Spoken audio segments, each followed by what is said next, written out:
Alright, what we're doing here is, this is a local that I have that I picked up used, and I've been through a few adjustments on it. It is DCC, I bought it that way, but it makes a noise that I think I can get rid of, so we'll take a listen here.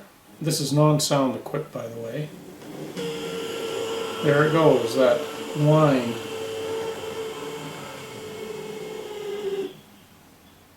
Now, real slow speed, it's not there. Still not there. Okay, there it is.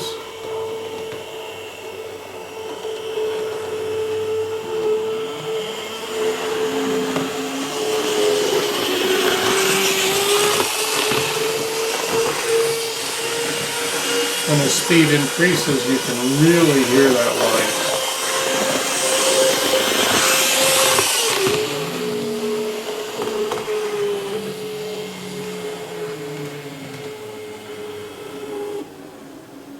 Line off. Just normal track noise now.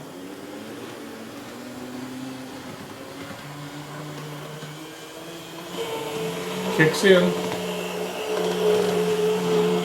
So I was on the web and I was looking through some stuff and some videos that Mike Pfeiffer from Pfeiffer Hobby posted, and he had indicated that potential cause for this is lubing issues. So I'm going to take this apart and try to follow his suggestions and see if that will remove this or not. So here we have the engine. First is going to be take the shell off, and there's a couple ways of doing this. I find for most of mine, if I hook my nails underneath and just give it a little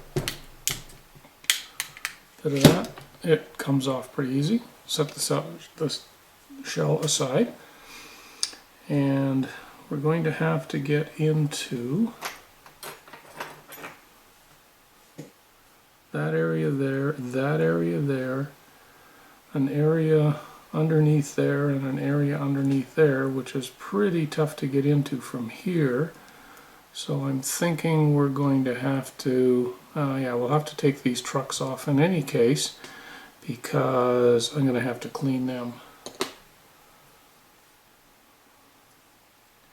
Now you can see here, this is the DCC job that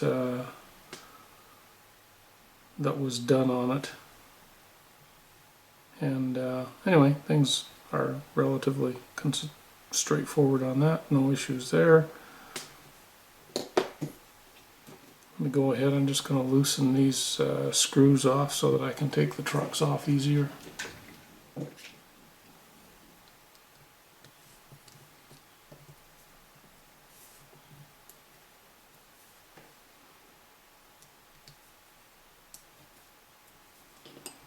And then I'm going to get my cradle. So this is the cradle that I use when I'm doing work on things that I don't want just resting on the top. So we'll gently pull that one off, put it aside, gently pull that one off, pull it aside, and do an inspection in here. And see, yeah, we got grease there because I greased it. So we'll set this bottom, yeah. First thing I'll do is I'm going to get a toothpick and clean. I've got a little bit of lithium in there. I'll clean out what I can.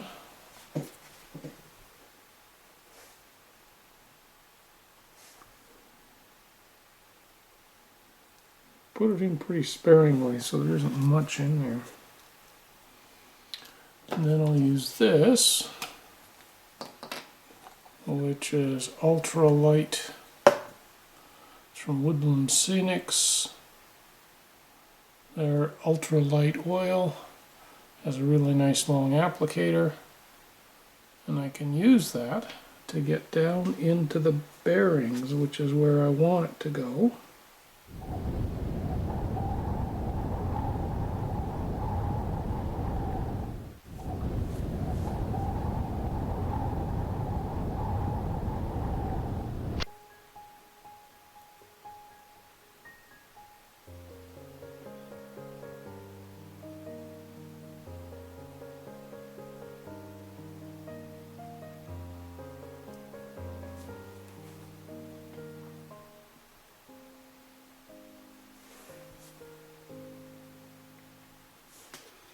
And the other spot it needs to go is on the flywheel. I don't know whether this will go in or not. Nope. So, in order to get it on the flywheel, I'm going to have to take this apart. So we'll get rid of the foam cradle for now. Take these screws out.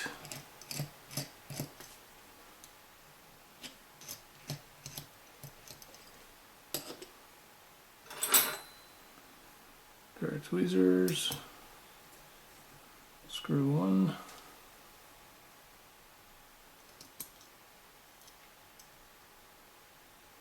It's interesting doing this with the left hand. I'm right-handed, so. And then the gas tank has to be just pulled off. And then from there, if you get something like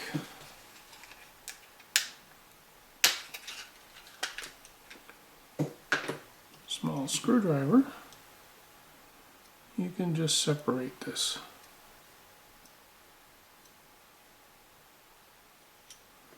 Now, can I separate enough there? Probably not. No, so we'll need to take at least one side off. To do that, we'll take off copper pickup. And then we'll see, this just comes off like that. Now when I do that, I can see I expose a little bit more where there's a little bit of grease in there, so we'll grab a little bit of paper towel and clean that up.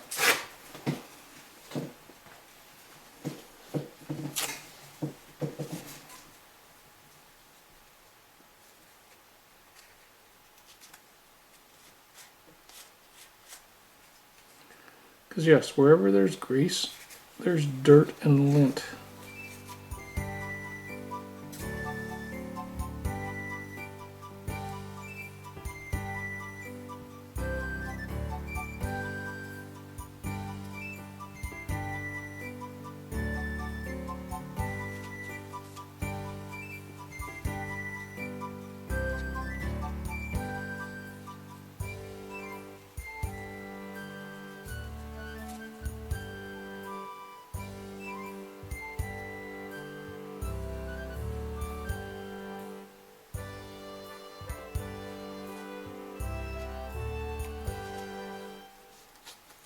Use a toothpick to push underneath there a little.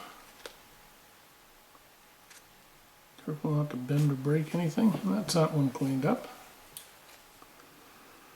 Which means on this one it's going to be just as bad, so I need to pull everything out of here. So pull the copper contact off, the board's all off.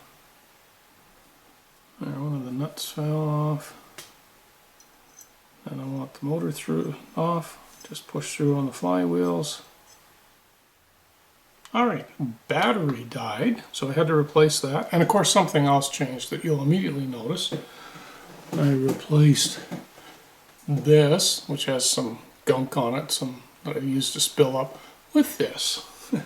I always keep tissue available to do stuff. Anyway, back to where I was getting the motor out, and as you can see in here, these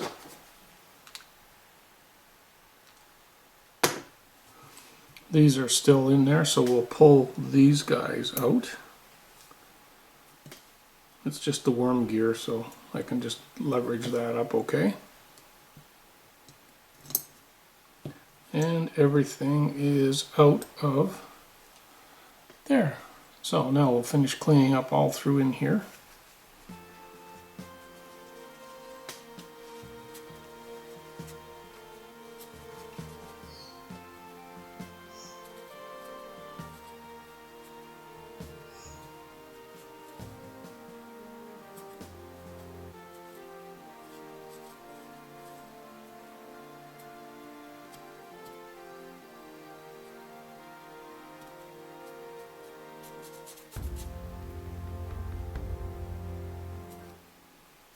Yeah, no wonder of Q-tips.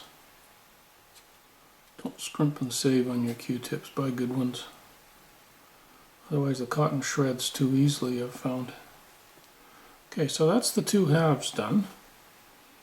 So now each of these worm gear, each of these gears that pulls out, each of these need to be cleaned off as well.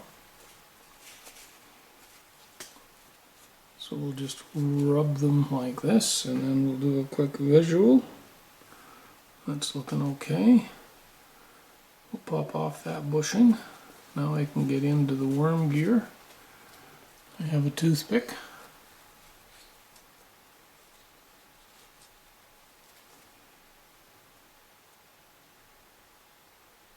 Which is actually a little too thick, so we'll go ahead and cut a point in one end.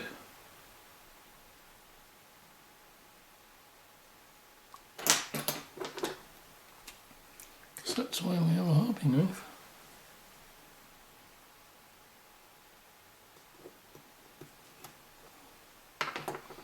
Okay, now we have a point to our toothpick.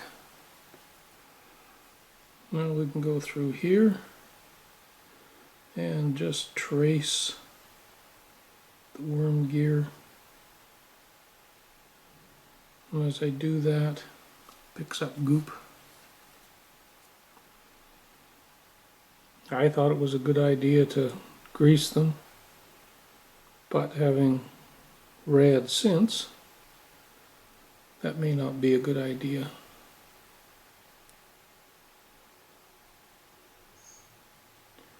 Of course, interestingly, brass is used because it's kind of self-lubricating.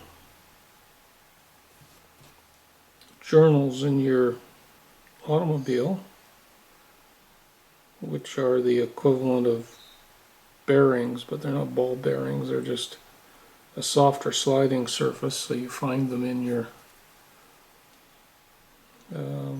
crankshaft and high stress areas like that. Those are made out of, well, they're alloys, but they're a copper component in them. Yeah, trivia time. So,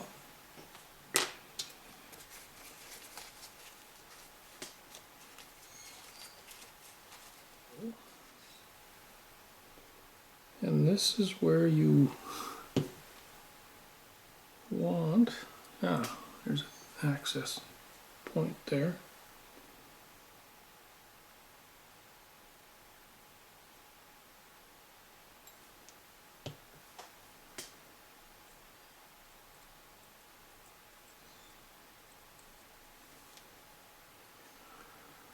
Yeah, the better applicators than this for doing this, but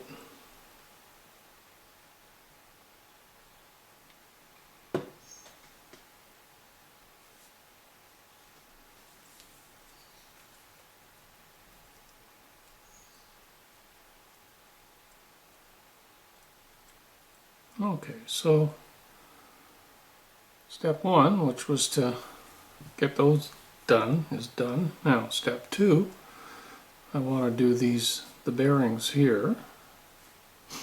That'll require a drop there.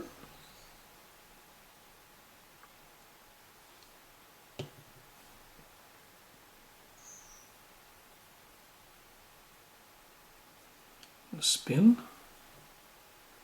And then this one, because it's all exposed, put a drop on the end and slide this in and spin it. And these fit into the dog bone like that. And then this whole assembly fits into there like that.